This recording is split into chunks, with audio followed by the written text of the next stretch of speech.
Honda became the new king of motorcycle road racing on March 15, 1970 by winning the world's most important race, the Daytona 200.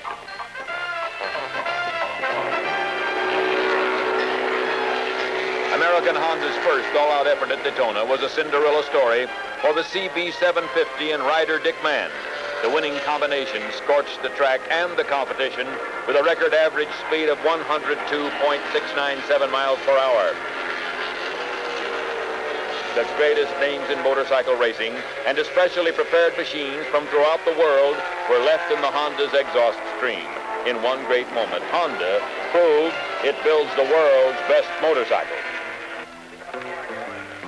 But Dick Mann and his orange number 2 racer were both far from favorites when they arrived at Daytona, citadel of American racing.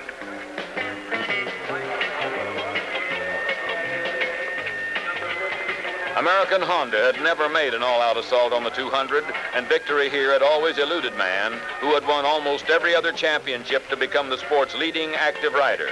Mann was the grand national champion of the American Motorcycle Association one year, was placed in the top 10 rankings 15 times.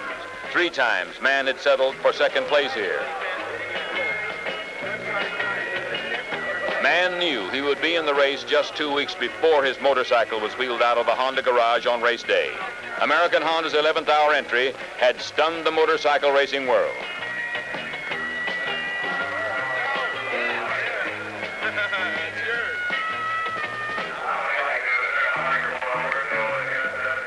The Honda team, in addition to Mann, was composed of 3 champion riders from European competition. Tommy Robb of Belfast, Northern Ireland, on the number 28 bike. Ralph Bryans of Ayr, Scotland, on number 12. Bill Smith of London on number 36. 3 American Honda team bikes were listed on the starting grid. Mann had qualified 4th fastest at 152.827 miles per hour for a spot on the front row. Robb was back in the field in the 32nd position. Bryans had escaped injury during a mishap in practice and started at the back of the pack. Smith had qualified to start 43rd, but had mechanical difficulty and did not make the grid.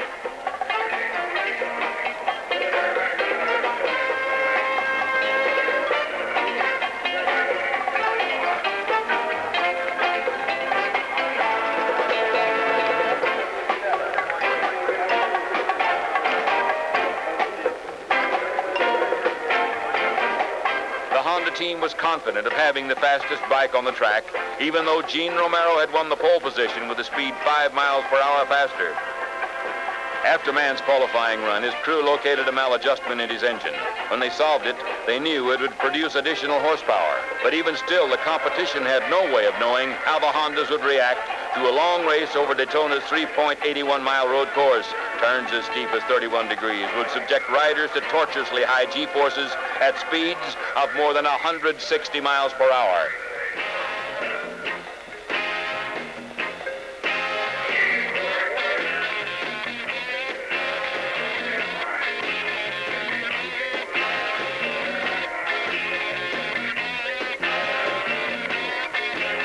Months of intensive preparation had convinced the Honda team that the 750's frame would hold steady at tremendous speeds, that the dual disc brakes would keep their effectiveness, and that the 4-cylinder overhead valve engine would run 200 miles at an almost constant peak of 9,500 RPMs.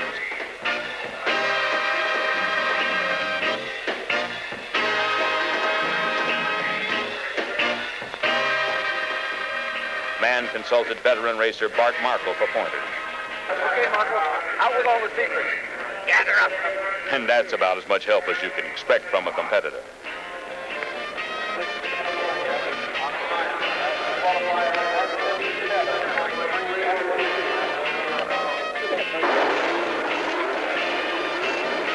The American Honda team's preparations would move into action as soon as the starting grid was cleared.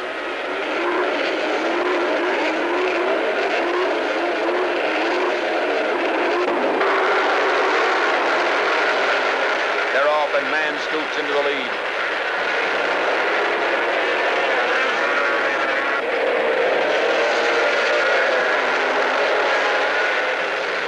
Winding his 90-plus horsepower engine out to 80 miles per hour in first gear, Mann shows his tailpipes to the faster qualifiers and gets so far ahead on the backstretch, he's out of camera range.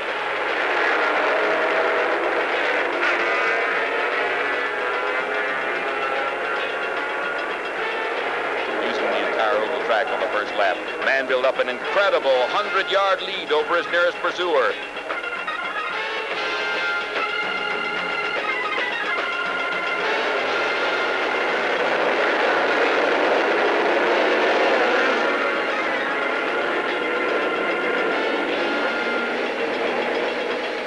With the help of a dedicated team, headed by Yoshio Nakamura, Honda Research and Development Center Director, Dick Mann proved the Honda was the fastest machine at Daytona.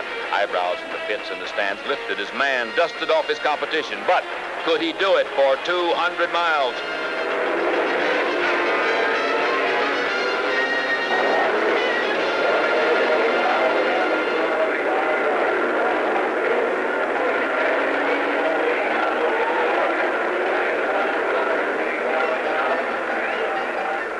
Second lap, Mann had proved his point. So he loosened his throttle a little, allowing Gary Nixon to take the lead on his Triumph and Mike Halewood to take over second on a BSA. Mann knew he had a long way to go, and he wanted to save his engine. Gary Nixon was no stranger to the number one spot. He won the Daytona 200 in 1967 and was AMA Grand National Champion in 67 and 68.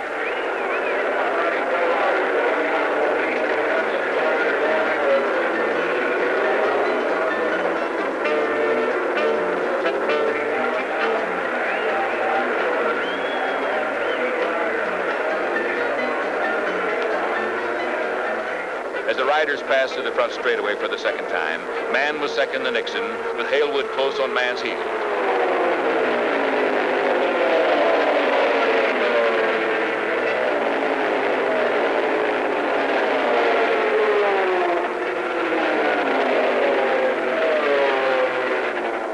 Here, Halewood edged by for the second spot.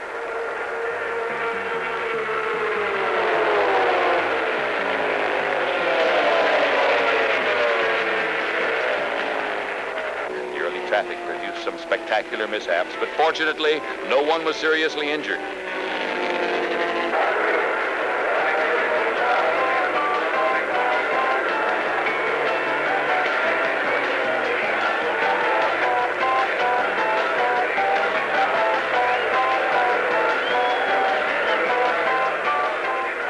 By the 30th lap, Mann had regained the lead after a series of mechanical failures among the leaders. Mann's early strategy had paid off. Halewood on his BSA was forced out with ignition failure on the 9th lap. Two-time defending champion Cal Rayburn blew the engine on his Harley Davidson on the 26th lap. Ron Grant, who led briefly, was unable to restart his Suzuki because of an engine seizure after running out of gas and refueling. Mann's pit crew had done their part, getting Dick back on the track in 17 seconds while Nixon was still leading. Mann took the lead for good when Nixon limped into his pit with a burned piston on the Triumph.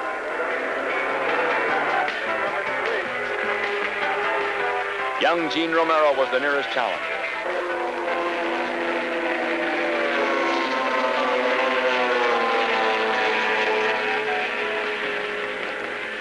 Mann continued to make his way carefully around the track, very carefully as he narrowly misses this spill.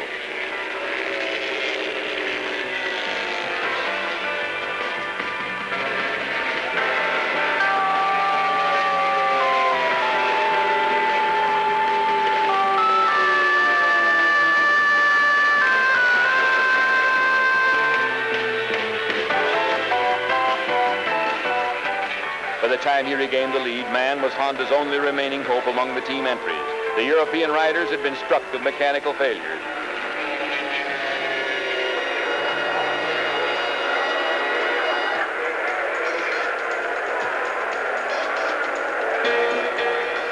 Mann continued to guide the rock-steady Honda straight through Daytona's wind-whipped turns and mile-long straightaways. Among the remaining contenders were Canadian Yvon Duhamel on a Yamaha, Don Castro aboard a Triumph, and, of course, the hard-charging Romero.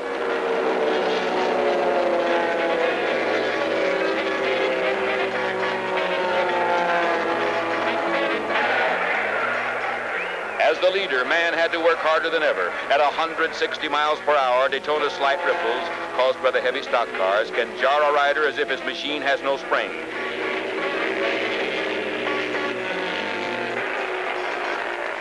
Soon, only 15 seconds separated Mann and Romero.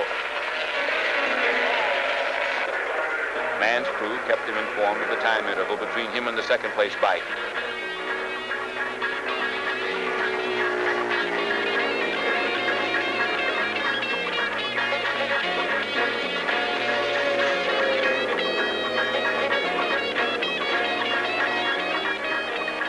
In the late stages, Mann was nursing his lead carefully.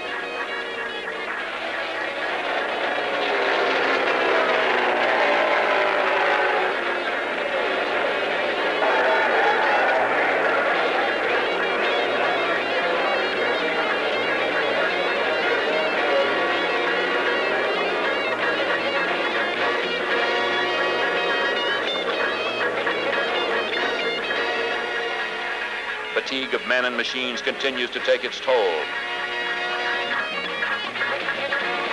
That was a good one to be in front of.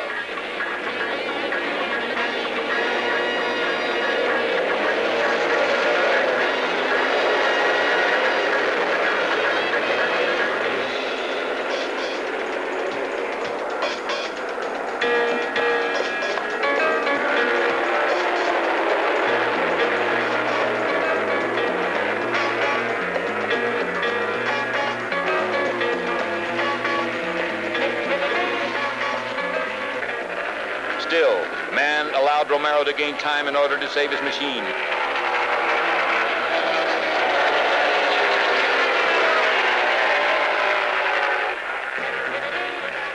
By this time, the leaders had lapped almost every other competitor.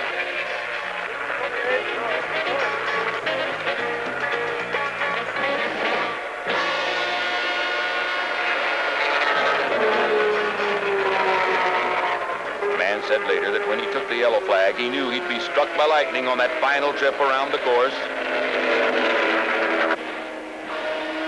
And Dick Mann wins. It was a triumphant ride toward victory lane for the man they call Bugsy, and a glum one for Romero. Mann had completed the 200 miles in 1 hour, 57 minutes, and 13 seconds, fastest in history. And it's been a long, long time, Dick. The last time we were down here was 1962, as we talked about the other night. Did you have any problems at all? Well, I had a little throttle problem just before halfway. It wouldn't shut all the way off. And then after the gas stop, I got a little bit of a misfire, and it ran on 3, I think. Did you have any problems while you made your gas stop? Anything at all, or was the crew right on the ball? Absolutely perfect pit stop. No problems at all. Did any of the slower riders give you any problems out there today? No, I'm terrified of slower riders. That didn't bother me. Well, Dick, congratulations to you and at 101 points. And I know, what can we say, but the choice to ride the new Honda 4 was certainly a wise one.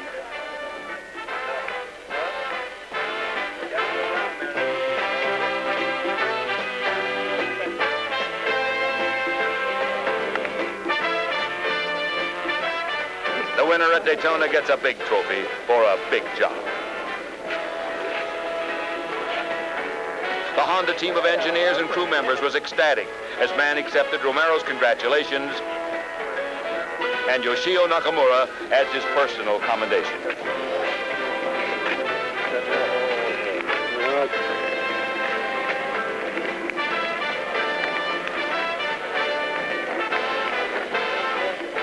Before the race could be made official, Mann's bike had to go through a tough technical inspection.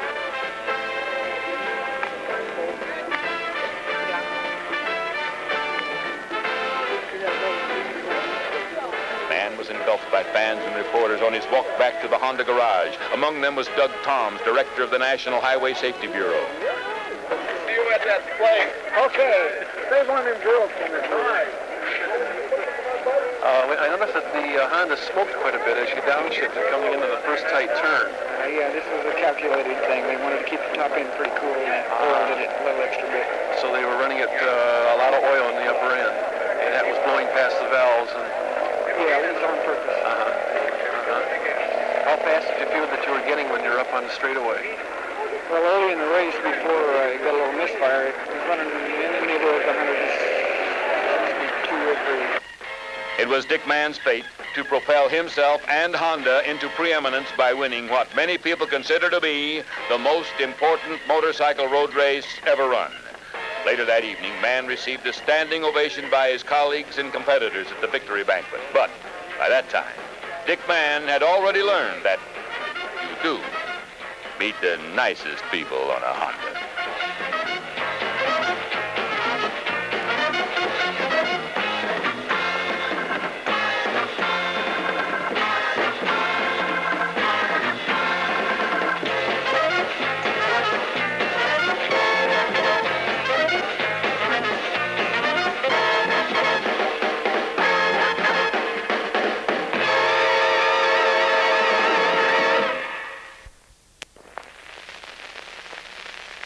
Young people like motorcycles. This is evidenced by the 300 to 400% increase in motorcycle registration since 1960. But motorcycles are for people of all ages. It is increasingly becoming a family sport. A lot of families like to take their motorcycles out fishing or out to the favorite family picnic spot. The aim of this film is to help new riders to become safe and skillful. Safety practices and safety regulations apply to both you and me. I am Doug Toms, the director of the National Highway Safety Bureau.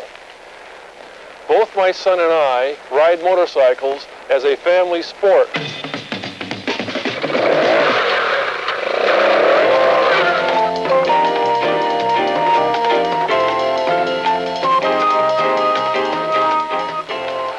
Off-road motorcycle recreation, like this enduro, is a lot of fun.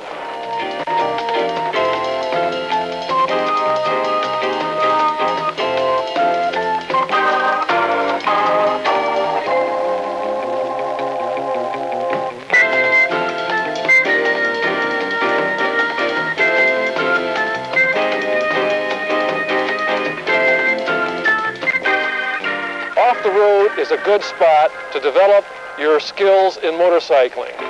A spill in a field is far more likely to be embarrassing rather than painful. You might break a clutch handle or you might bend a fender. But in this environment, you can really profit from your mistakes. On the other hand, the potential for collision and injury on our streets and highways make mistakes there especially dangerous. For these reasons, we strongly endorse motorcycle driver education. Most kids want a motorcycle, and most of them have good reasons, like the money they save on gas and the initial investment of just a few $100s. Many of them can pay off the full price with the money they make on a summer job.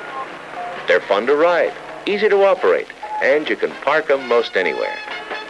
These are a few of the reasons so many of them are sold, hundreds of thousands a year, and sales are still on the increase.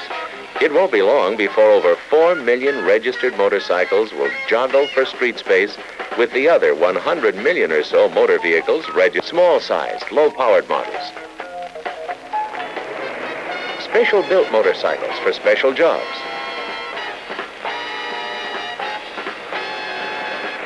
Power machines. The climbers. Runners. Sports and fun power, getting to school, and accident power. When a car's involved, usually it's the car's fault, if that makes any difference.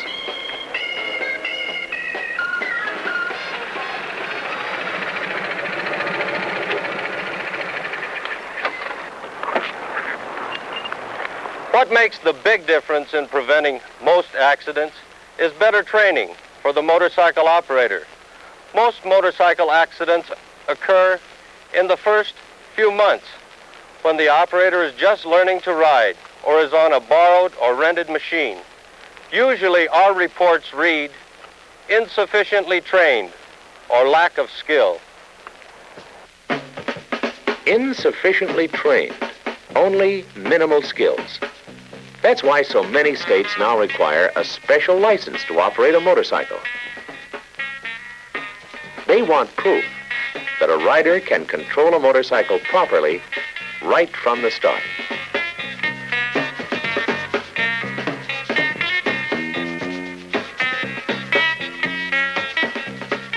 It is true that many times when a motorcyclist and an automobile driver come together, it is the motorist's fault. But it is also true that in many cases the motorcyclist did not handle his controls properly. He did not know how to use his brakes effectively, or he did not know how to take advantage of a swerving path that was open to him.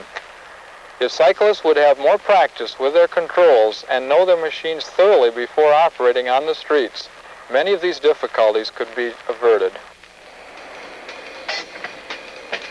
Automobile driver training courses, both private and as part of our public schools curriculum, have been a part of the driving scene for years. The course of instruction includes looking out for other vehicles. It's called defensive driving, and it includes looking out for vehicles with only 2 as well as 4 wheels. All right, you're doing fine. Let's make a left-hand turn at your convenience.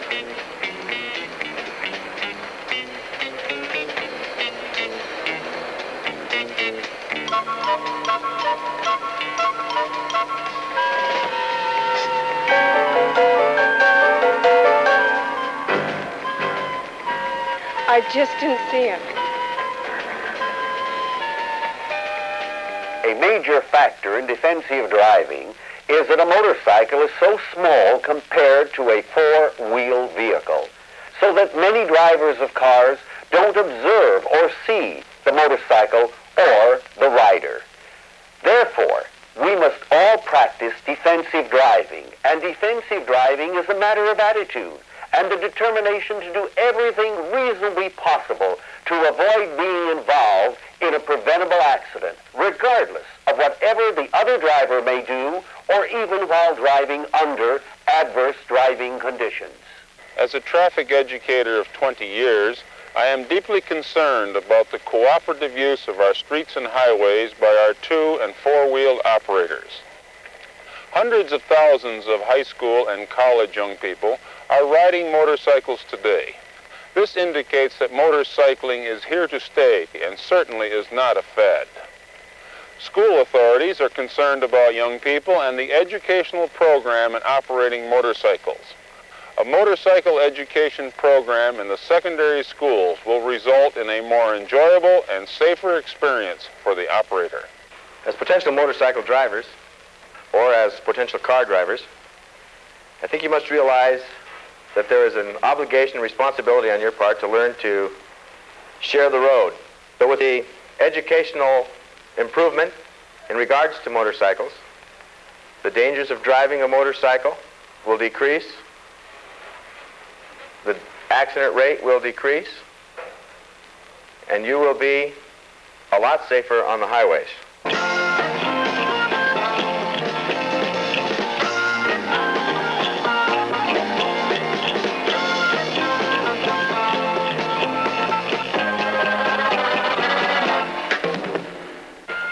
100 million motor vehicles all scrambling for room on the road, some rolling on 4 wheels, some on 2. All operating under laws which apply to all motor vehicles licensed for street use. Most riders are male between the ages of 17 and 24 and possess the coordination and aptitude to become proficient in operating and controlling a motorcycle. The Uniform Vehicle Code defines a motorcycle as any vehicle equipped with a saddle or seat and designed to travel on not more than 3 wheels, excluding a tractor. This is a motorcycle. Now for the controls. This pedal is the rear wheel brake. Just push it down with your foot. It also turns on the stoplight on the back of the motorcycle. The front brake lever, located on the right side of the handlebars. Squeeze it to apply braking power to the front wheel. Learn to use the front brake in coordination with the rear brake. The throttle, also on the right side of the handlebars. Twist it toward you to increase speed and away to slow down or stop. The fuel valve, turn to on position before starting your machine and off when transporting your motorcycle. The ignition key, on and off. Your operator's manual or motorcycle dealer will show you where it's located on your particular model. The choke. In cold weather, it may be necessary to close the carburetor choke until the engine warms up. Consult your dealer or instructor. The kickstarter is operated by pushing down rapidly with your foot. Some models are equipped with an electric starter, which is activated by pressing a button. The clutch lever is located on the left side of the handlebars. Squeeze it, and the engine is disengaged from the transmission, like neutral on a car. When the clutch lever is gradually released back to the full out position, the engine is again engaged with the transmission. The gear shift pedal. It may be located on either side depending on the make and model of your machine. Operate this pedal with the appropriate foot and toe to shift gears. Your dealer or instructor will demonstrate the gear shift pattern for your particular model. Motorcycles are becoming an increasingly important means of transportation, both economically and in business and in recreation. We foresee the day when, because of our population increase and the under-designing of our streets, that motorcycles will be a much more major form of transportation than what we have today. Before we actually start the engines, each of us will in turn become thoroughly familiar with the controls, where they are and how they operate, where they are and how they operate. Practice, practice, practice.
Imagine the stoplight in front of you is real. Imagine the controls that you will use in bringing your machine to a safe, full stop. Then proceed across the intersection when the light turns green.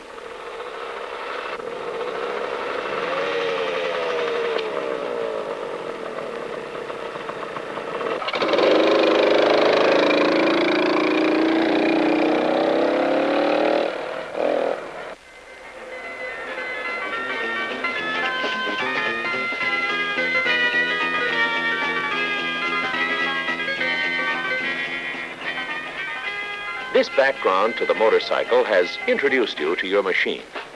Before you join the mobile generation and move out into the mainstream of traffic, learn to control and operate your motorcycle safely.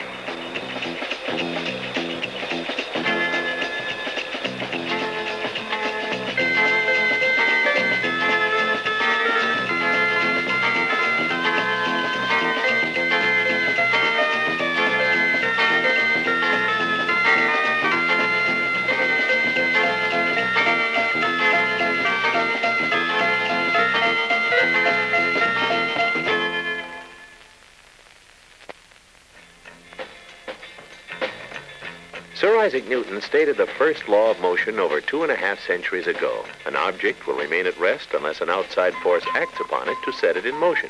This basic natural law is just one of a number which directly affect the safe operation of a motorcycle. Therefore, it is necessary for the motorcycle operator to understand these natural forces and balance one against the other as the key to controlling a two-wheeled vehicle.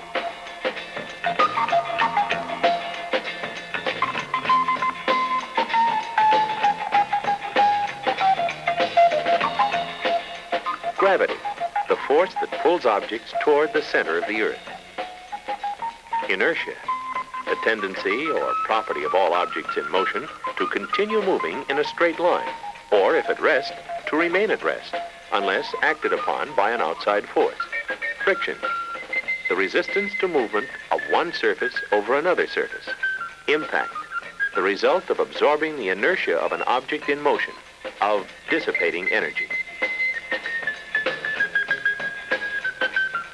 This film, Natural Forces and a Motorcycle, will demonstrate in the classroom and on the street the forces of gravity, inertia, friction, energy, and impact, and will show their effect on the operation of a two-wheeled vehicle. First, a classroom demonstration on the force that tends to pull all objects, including a motorcycle, toward the center of the earth. Now let's take a look at the force of gravity. That's the force that tends to drag all objects toward the center of the earth. It tends to act as if it were one point. Now this one point is known as the center of gravity. Now we can show the center of gravity rather easily by taking two kitchen forks, a needle, and a cork. Placed in this manner, we can then show that the center of gravity will hold it in position. Now this becomes very important for anyone riding a motorcycle. For if you can keep your center of gravity over the motorcycle, you can keep your balance and thus ride safely.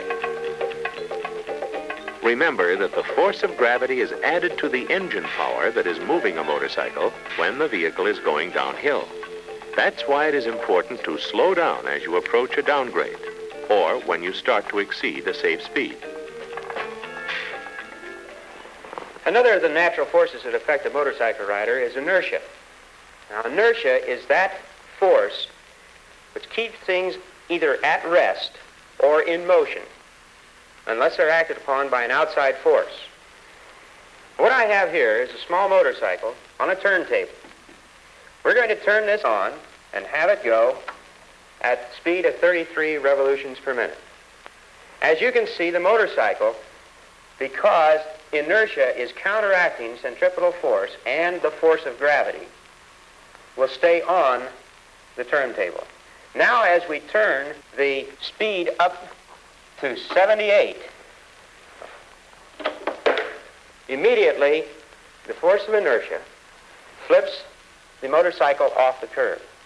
And this is very important when you are riding a four-wheeled or a two-wheeled vehicle. Inertia is the tendency of an object in motion to continue moving in a straight line. That's why a motorcycle in a curve is naturally forced to the outside or back on a straight line. This centrifugal effect may be overcome by reducing speed and by leaning toward the inside of a curve. Reduce speed before entering a curve. Never apply brakes while in a curve. Check your tires often to make certain there is enough tread to provide friction between road and tires to help control your machine. The high wraparound tread on motorcycle tires provides a big advantage for additional control, especially around a curve.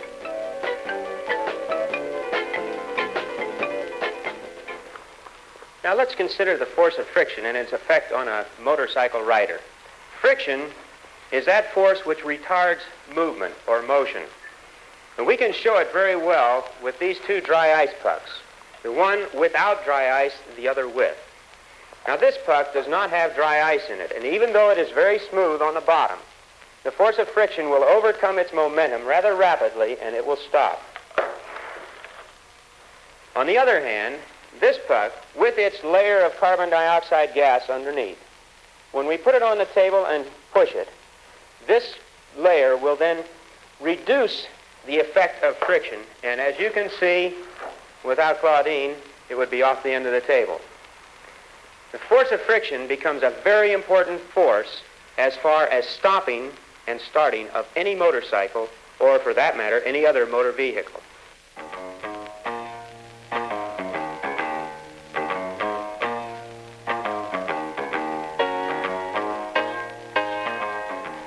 The basic purpose of a wheel is to decrease friction, making it possible for an object to roll.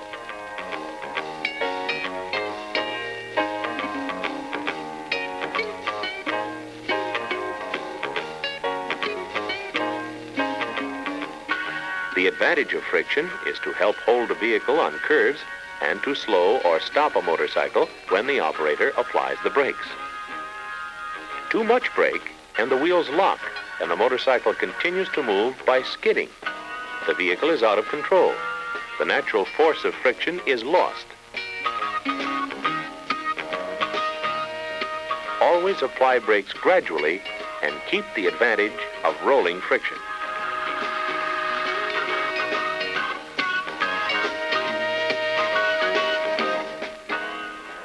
Fast starts and fast stops involve a lot of friction.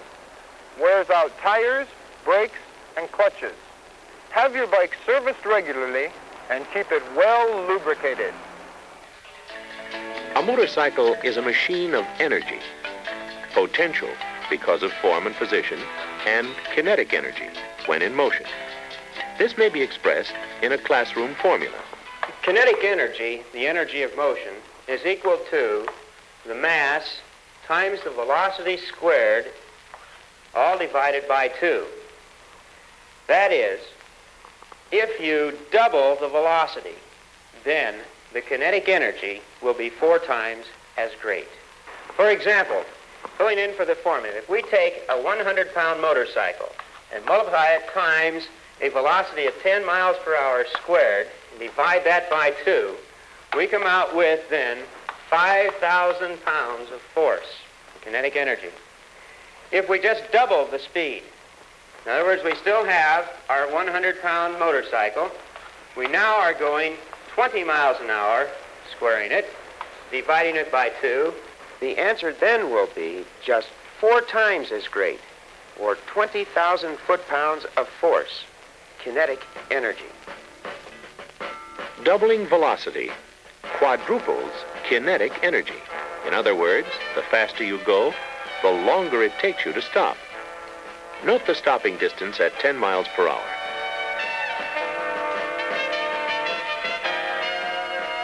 Now, at double the speed, or 20 miles per hour, it takes almost 4 times the distance to stop. So take it easy. Watch your speed. In all traffic situations, always expect the unexpected, and always add reaction time, or thinking distance, to stopping distance.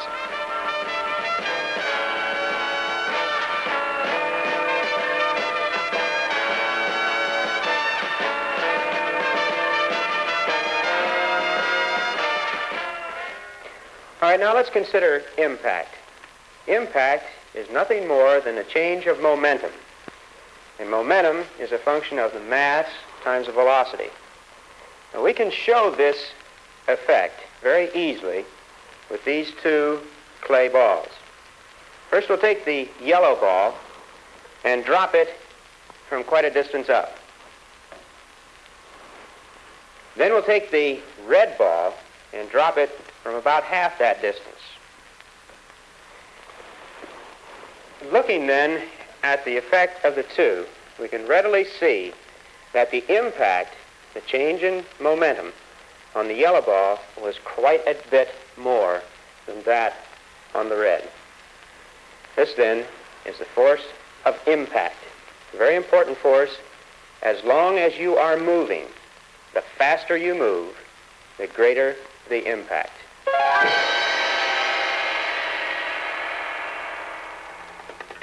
Speed is the most important factor in determining the force of impact, or often in avoiding a collision altogether. A motorcycle rider who operates his vehicle at a reasonable speed has more control over his machine. He is always more able to ride defensively. Understand how the natural forces of nature may work for and against you when operating a motorcycle. The knowledge will make you a much safer rider. Remember, when you operate any motor vehicle, 2 wheels or 4, you are operating with the permission of the natural forces of our universe, physical laws of nature, which are always enforced. If it's a 2-wheeled vehicle, the key to control is balancing one law against the other.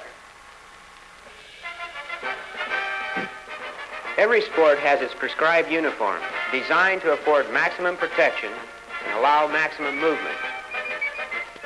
Many of these uniforms have a direct relationship to the laws governing natural forces. This is especially true in sports cycling. There's one other area that I have legislation pending at the present time in Sacramento. This legislation will say that if you buy a safety helmet, and if you are a motorcycle rider, this safety helmet will meet certain standards. This means that if you buy the helmet, you can be assured that it will do the job.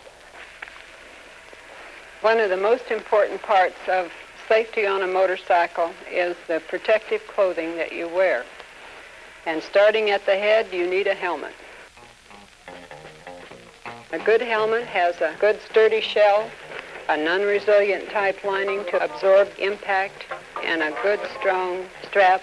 In addition to the helmet, you need goggles to protect the eyes or a face shield to keep out flying rocks, bugs, this sort of thing from your face and your eyes, and fasten that strap. Be seen. You want to wear bright colored clothing so that you can be seen during the day. Long sleeve to protect your arms. Your hands need to be protected with leather gloves, and your feet with leather boots. Reflective tape on that helmet or on your motorcycle will help you be seen at night. Outer garments may be selected for fashion as well as protection. The protective clothing you wear and the operating skill you develop are two important factors in motorcycle riding.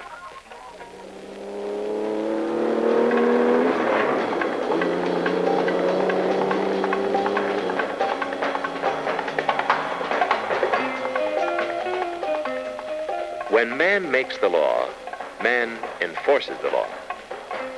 When the law involves a natural force, the law is self-enforcing. It cannot be broken by man without paying a penalty. The new generation of motorcycle riders obeys them both. That's another law, the law of common sense, the principle of defensive riding. Defensive riding in traffic situations and always riding within the natural forces.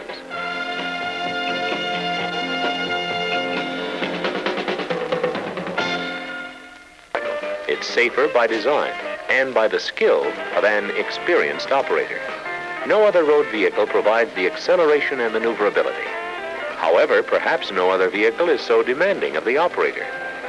A motorcycle demands that the operator be alert, use common sense, and most important, always ride defensively. Every year, additional motorcycles join the four-wheel vehicles that crowd today's traffic scene. The same traffic rules and regulations apply to all vehicles licensed for street operation. Hand signals are the same, and they mean the same most anywhere in the United States. Arm pointed upward, right turn. Arm extended, left turn. The same for lane changing or passing. Always signal your intention. It's your means of communication with other motorists. Arm down, slow, and stop. Hand signals are the same for an automobile driver or a motorcycle rider. A defensive rider may exaggerate hand signals for greater visibility and may signal a bit sooner so his hand may return to the controls to help maneuver his machine in passing, stopping, or turning.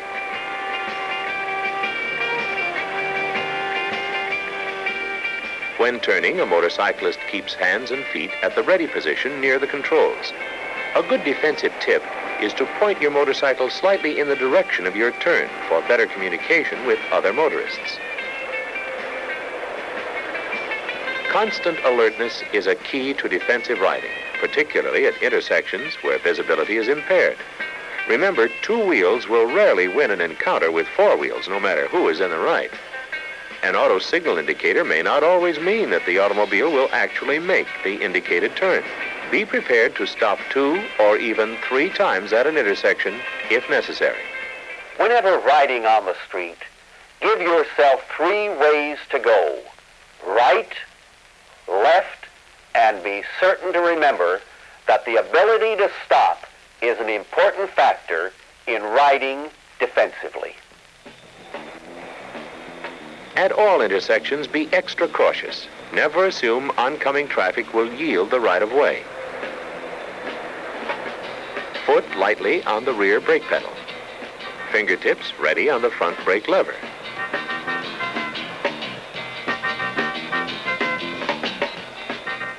Be prepared for a sudden stop.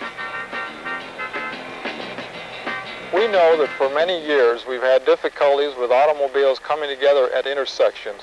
And now this difficulty has seemed to be extremely bad with motorcyclists. Police have known for years that automobile drivers did not look for one another at intersections as they ought to.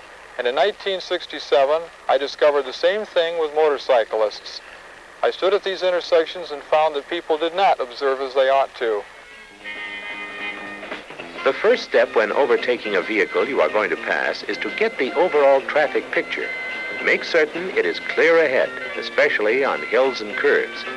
Give the passed vehicle a wide berth and be sure the automobile can see you in his rearview mirrors. Keep a firm grip on the handlebars and watch for gusts of wind, particularly when passing trucks and other larger vehicles. After you've passed, make certain you can see the passed vehicle in your rearview mirrors and clearly indicate your intention with hand or an electric signal device before moving back into your traffic lane. Street surface conditions are the same for all vehicles, 4 wheels or 2. The difference is the surface is more critical of 2 wheels, so a motorcyclist must constantly be on the lookout for such hazards as wet surfaces and the slick caused by early morning dew. A defensive rider keeps his attention on the road and looks ahead as far as possible to slow down for changing conditions, such as loose gravel. A motorcyclist knows that surface conditions, as well as traffic conditions, can change around the next turn. A paved street may suddenly give way to an unimproved road.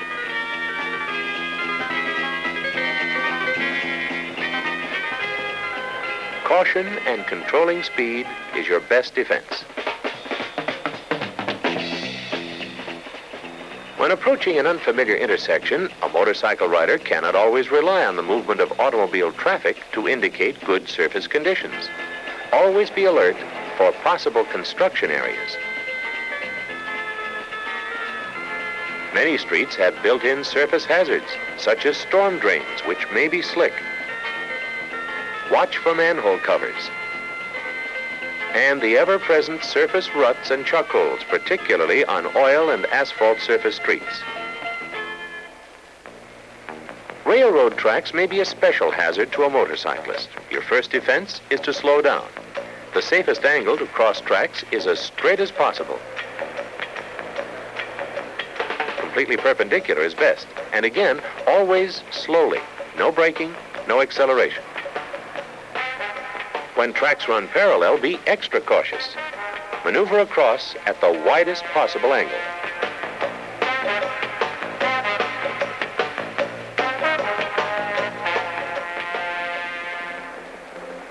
The key to defensive riding is to always expect the unexpected on any street at any time.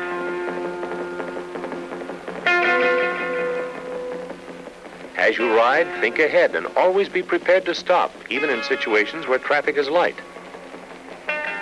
Be alert for cars that may back out of a drive. Consider the possibility that the automobile driver's visibility is impaired.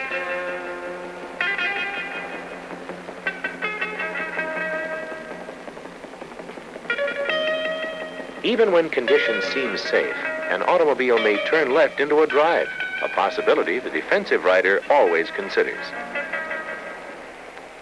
The overwhelming majority of motorcycle collisions are a result of the automobile driver not seeing the motorcycle operator. Greater emphasis must be placed on the recognition of this problem in traffic education. An all too common situation. After coming to a stop, an automobile pulls out into the path of an oncoming motorcycle who has the right of way. Perhaps the motorist misjudged the speed of the motorcycle or just didn't see the smaller vehicle. The smaller the object, the less visible. For example, a pencil held vertically at arm's length will completely conceal a motorcyclist just 120 feet away. At 40 miles per hour, a motorcycle will cover this distance in less than 2 seconds.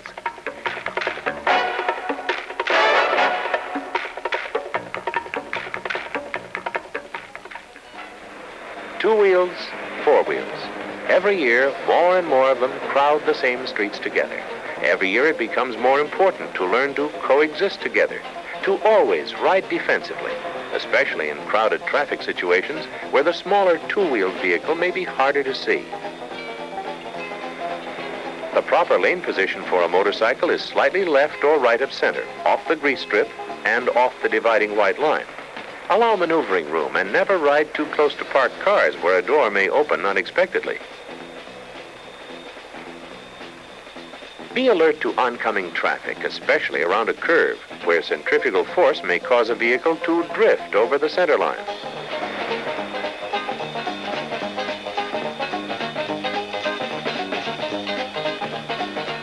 To ride and think ahead, you must see ahead. Stay back. Avoid tailgating. A good rule is to allow at least 2 car lengths for each 10 miles of hour speed. As you ride, allow a safety space or circle around your motorcycle, front and rear. The defensive way is to always keep dangerous situations outside your safety circle.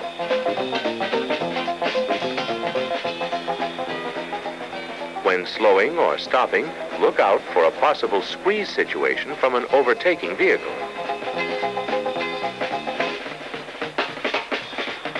A passenger adds responsibility to a motorcycle rider. All passengers should sit on the seat behind with one leg on each side, never side saddle, and feet should be positioned on footrests where they should stay. The passenger should hold on to the operator with both hands lightly resting around the waist and should never assume the responsibility of helping to balance the machine, especially in a turn. Passengers, too, should always wear a fastened helmet.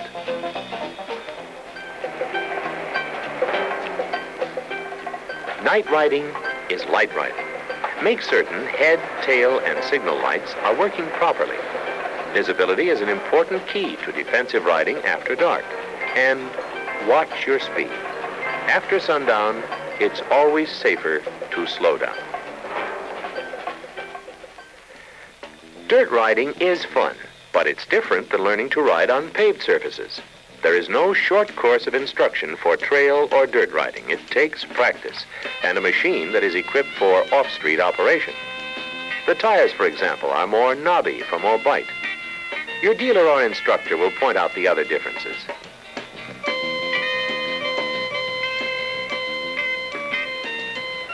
Generally, the rules for trail and street riding are the same. Be courteous and respect the rights of others, including property rights.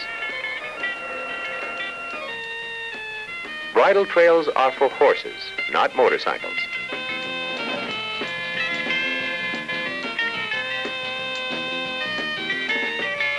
Horseback riders will appreciate a motorcycle rider who is courteous and considerate. Always avoid frightening animals with loud noise, such as needlessly gunning your motorcycle.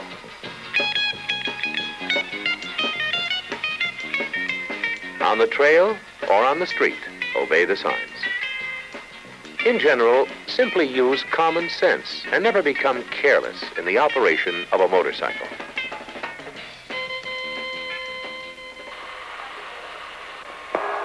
Traffic, Belmont and Broadway, Tom George Union 749, Tom George Union 749.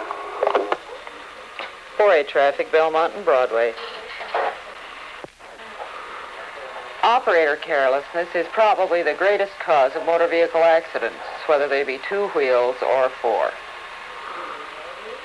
In this film, we've demonstrated to you many of the key points for safe motorcycling. Always wear a helmet. Think about the kind of protective clothing that is best for the kind of riding that you're going to do. Remember that that clothing can also help you to be seen. In most motorcycle crashes, the driver of the car indicates that he did not see the motorcyclist. Try to be seen. Identify your movements in traffic so that other drivers will notice you. Also, always practice the best rules of the road. Obey the law. If you do these things, you'll find that motorcycling is a safe and pleasurable sport. 2 wheels or 4, the best drivers are defensive drivers. They are not careless operators. Defensive riding begins with a background to the motorcycle, learning safe riding techniques, acquiring a defensive attitude, and becoming thoroughly acquainted with the use and function of your motorcycle controls. Demonstrations of the natural forces that affect the operation of a motorcycle show that the key to controlling a two-wheel vehicle is balancing one natural force against the other. Defensive driving is fundamental to the safe operation of any motor vehicle in traffic situations. All safe motorcycle riders are defensive and alert riders, and they all have one thing in common: common courtesy.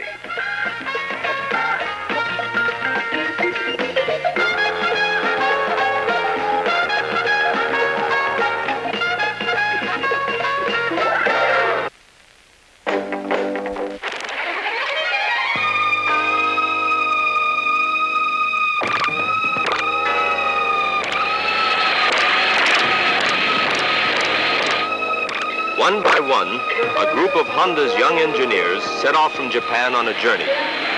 They were given no particular mission, just the freedom to roam as they pleased. Each man an individual, each man a specialist in his field. Their perspectives were bound to be different. If they had any mission, it was to exploit their unique individual perspectives as they encountered the world's people and experienced their many different ways of life.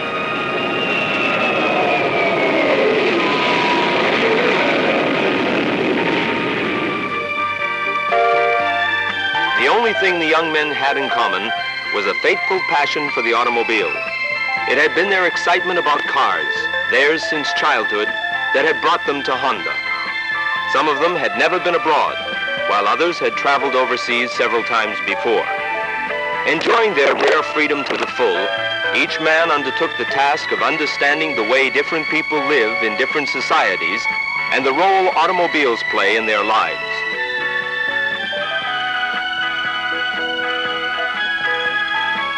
Automobiles have made an inestimable contribution to individual life and labor in the 20th century.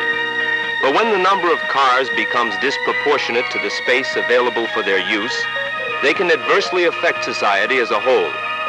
Today, the cities of our world face this problem. They have no alternative but to take steps in their own defense by imposing severe restrictions on automobiles and their use. But the young men of Honda are committed. They refuse to flee the world of automobiles. Their passion for cars would prevent them from doing so, even if they could.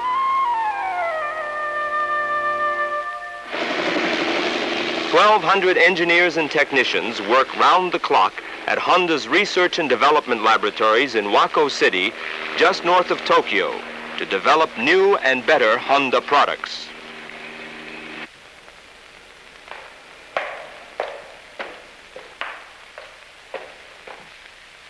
The meeting today is to inform you of the following directive from the Board of Directors. Japan must henceforth develop an automobile that will point the way for the world market. It will be your job to find out what that automobile On a certain day toward the end of 1969, representatives of each area of specialization were brought together and told that work was to begin on the development of a new world car. These were the men who had walked foreign shores and witnessed the lives of people around the world. Under the supervision of Project Director Kizawa, they were given the task of investigating the idea of a world car from every possible angle. As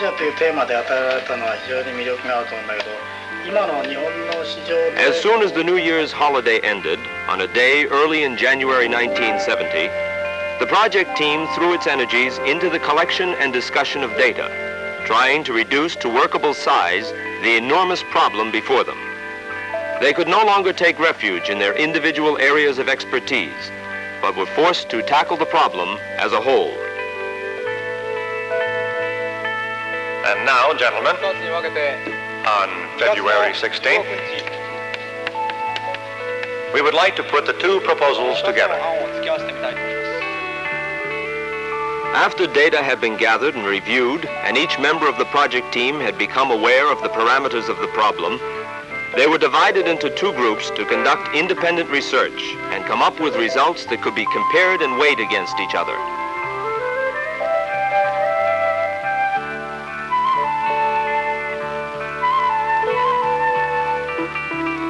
We have reached a decision.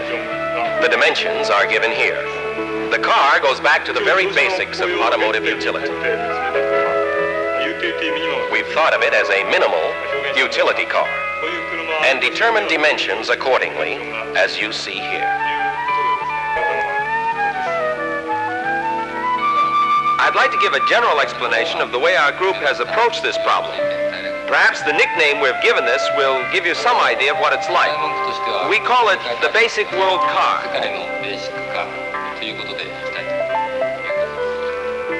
Both of the proposed models are similar in size and embody the same basic conception. I think we should decide upon one model that combines those characteristics which both have in common. First, the length. February 1970. When the two groups came together once again, strangely, the images they had conceived were almost identical. They envisioned neither a high-performance sports car nor an electric or commuter car, but an automobile that would be accepted around the world. In a word, a basic car. They concluded that it should be about 3,500 millimeters or 11.5 feet front to end, and 1,500 millimeters or 5 feet side to side, seating 5 people with a front-wheel drive system to maximize cabin space and equipped with a pollution-minimizing piston engine. Some would complain that the basic car was too down-to-earth, but the men of the development team were not given to dreaming. They were building a car not for the indefinite requirements of some distant future, but for the concrete needs of tomorrow. A car that would not only serve its users, but would also be an effective means to saving our threatened automobile world. The response their proposal received was simple. It was to be given priority over many other projects in progress and realized at the earliest possible date. Well, we'd like to keep it out of the passenger compartment. The back seat comes up to here. If we take the room to install a strut-type damper, the car will ride too low in the rear. With the center of the wheel, like this, that way, there is no problem getting in or out of the car. And even if it takes a little room, it's still... This moment became the demarcation line. Henceforth, each member of the team began to pursue his own specialized research.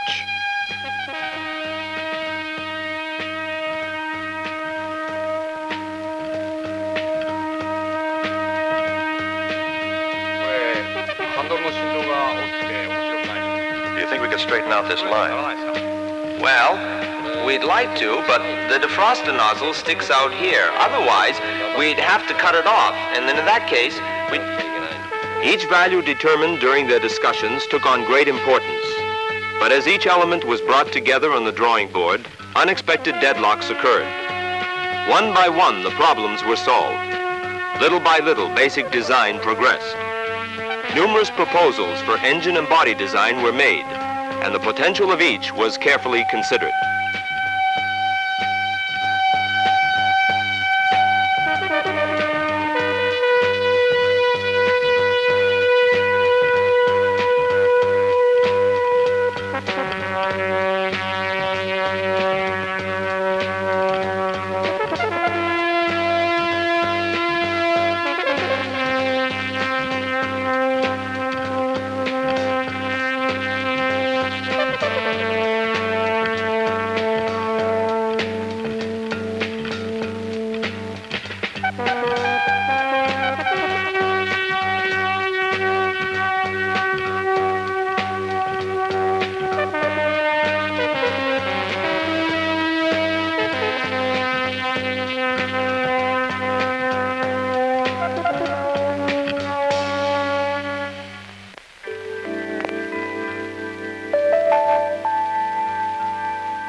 I'd like to explain what kind of design policy we'll have to have in order to make this idea of a minimal utility car a reality. Considering the fact that the car is to be extremely short, bumper to bumper, and relatively wide across, it's going to be very difficult to make it look like an automobile, as you will probably have realized from your own sketches anyway. Now, I think basically we're going to have to discard the approach to styling you see in popular cars running around the streets today and start all over again from scratch. In other words, I'd like you to reconcile yourselves to the idea that we can't begin to design this car until we've abandoned our attachment for the flowing or notchback look. That's why I'd like to suggest this trapezoidal approach. A car with neither front nor back. A car that's pleasing to the eye from any angle. A car that seems to hug the earth as it moves.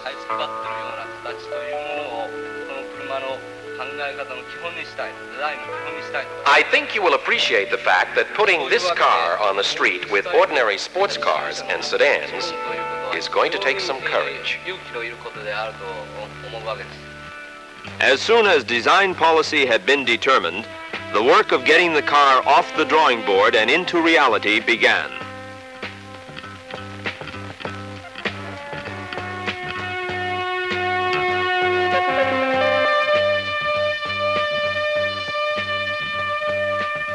The greatest problem the automobile has created for society is air pollution.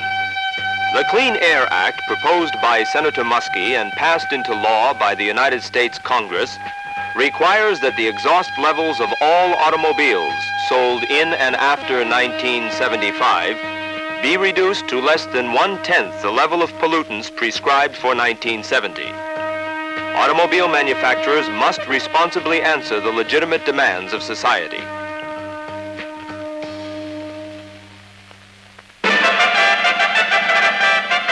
Beginning with its first participation in the Isle of Man Tourist Trophy motorcycle race in 1954, Honda has energetically continued its pursuit of a maximally efficient piston engine.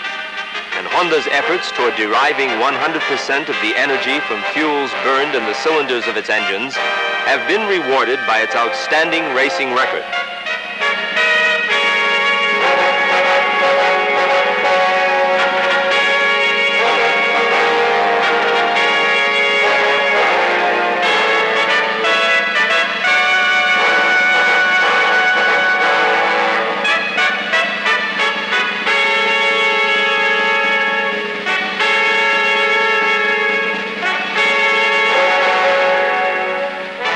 The data accumulated and theory developed over the past 15 years by continued research in combustion science has also made Honda one of the front runners in the world race toward the development of a pollution-free engine.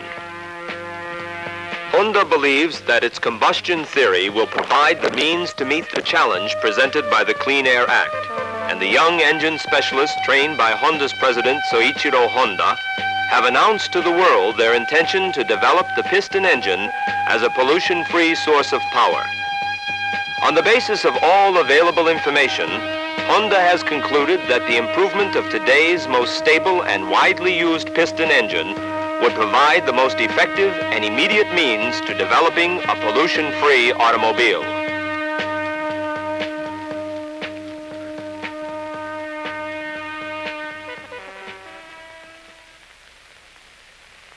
October 1970. The one model that combined the best of all possibilities was presented for the scrutiny of top company executives. It was given a name, Civic.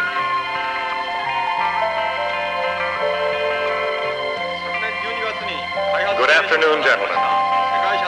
Last December, we received a development directive.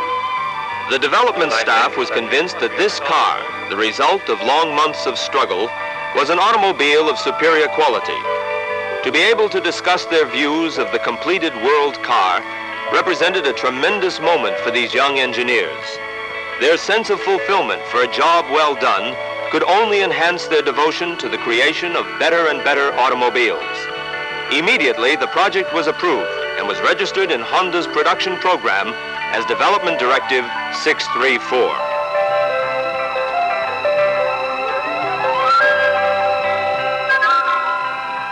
Days of discussion, days of groping for solutions to difficult problems had passed. Nearly a year had gone by since their project began. During that time, the automotive environment had undergone rapid change. But theirs was not a project to be affected by passing trends. Convinced that the people of the world would want this car and no other if they desired true utility, the men of the development team worked steadily to make their plans a reality.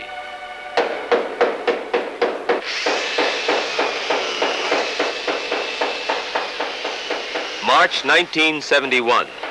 60 test cars were completed.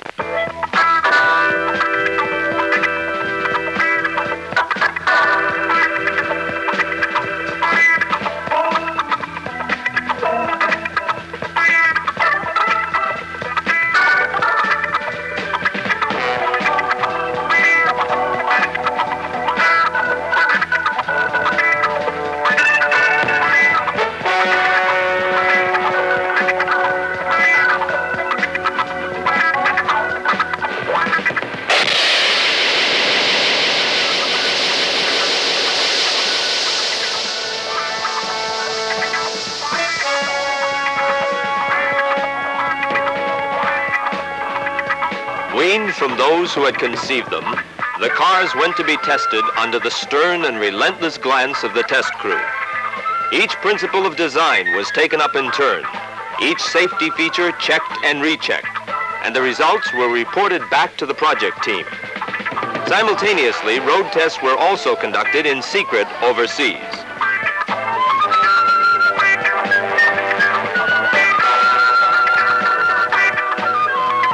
On the Suzuka circuit, preliminary tests, including the 50,000-mile endurance test, were performed to gain the approval of the U.S. Environmental Protection Agency. Night and day, literally all of Honda's resources backed up Civic's progress.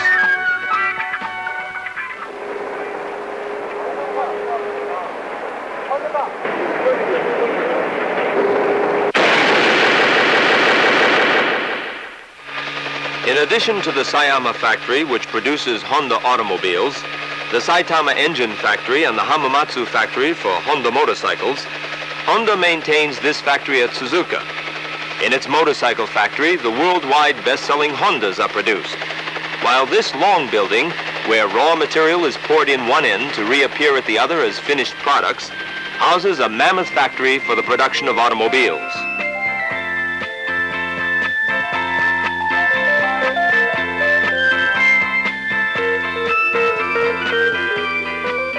The production line is designed, and the development plans sent from the research and development laboratories are reassessed to conform to the requirements of mass production.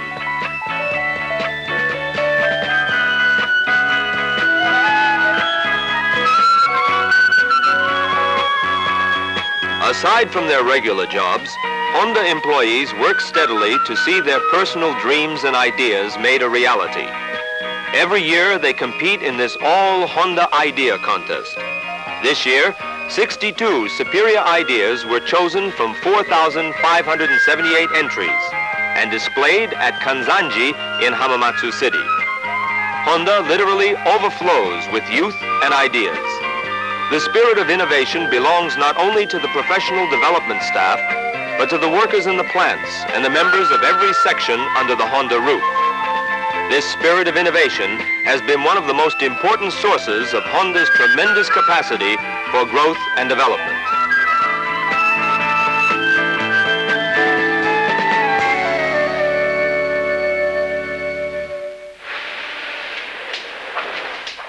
Raw material is introduced, and production of the world car begins.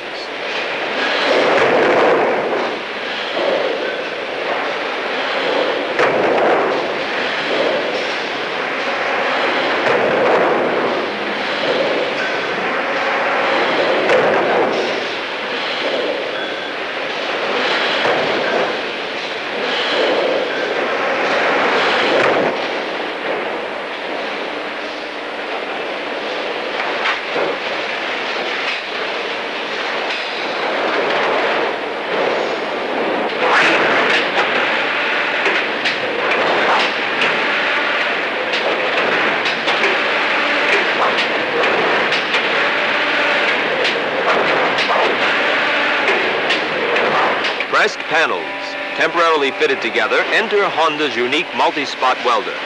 Simultaneously, 130 individual points are spot welded automatically with a precision that guarantees strength and durability.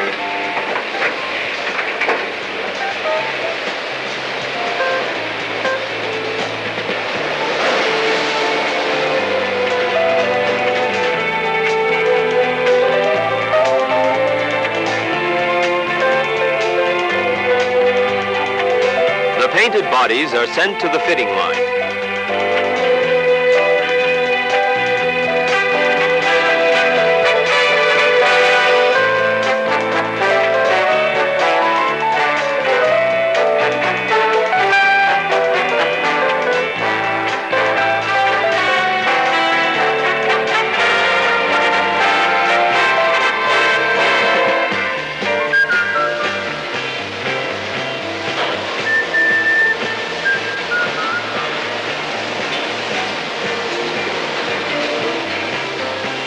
At the same time, engine blocks are being produced by aluminum die casting in Honda's engine plant.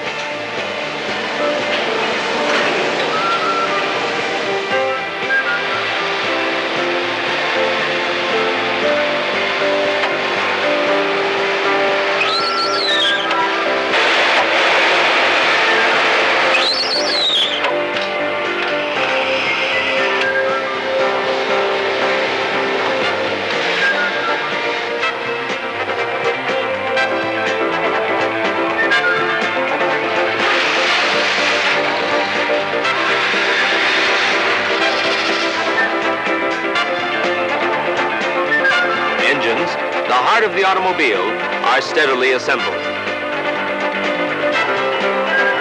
Every step of the production process is supervised by strict quality control.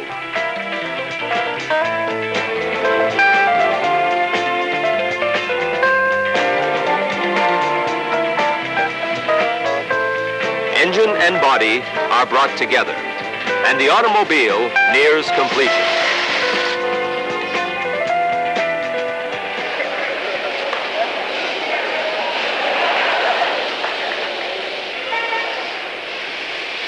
On June 7, 1972, a ceremony was held at Honda's Suzuka factory to commemorate the completion of the first and long-awaited Civic as it rolled off the assembly line.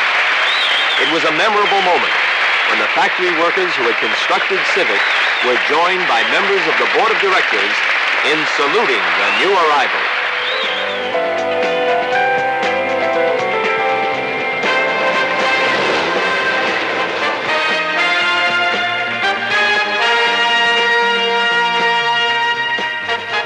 No sooner has Civic come off the assembly line than it is given the breath of life and sent through its final check.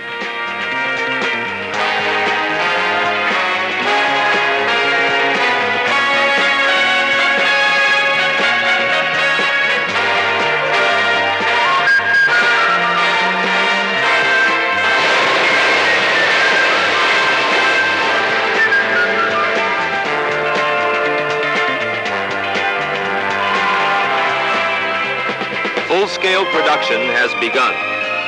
July 11, 1972, the Honda Civic was unveiled before the world press, and on September 15th, the EPA certified that Civic had met its anti-pollution standards for 1973.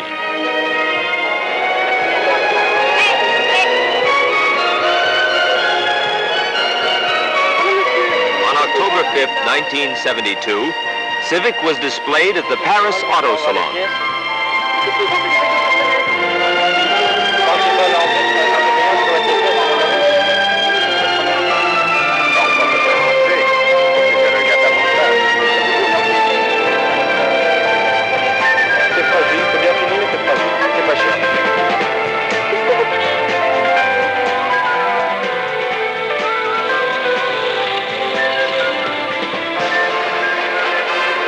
October 15th, Civic was lauded at the London Motor Show. Let's get it right. How do you find these Japanese going in? Well, Scotland I come from, and they're very popular in Scotland. Is it? No.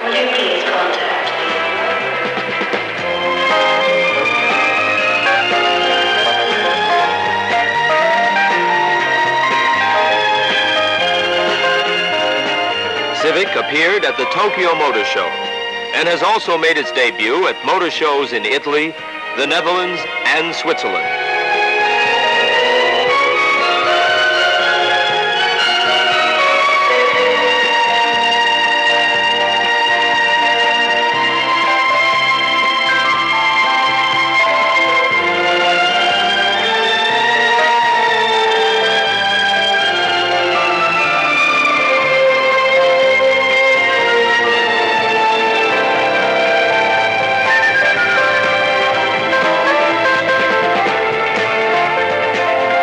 Outstanding basic car, Honda Civic, has begun its journey down the roads and highways of the world.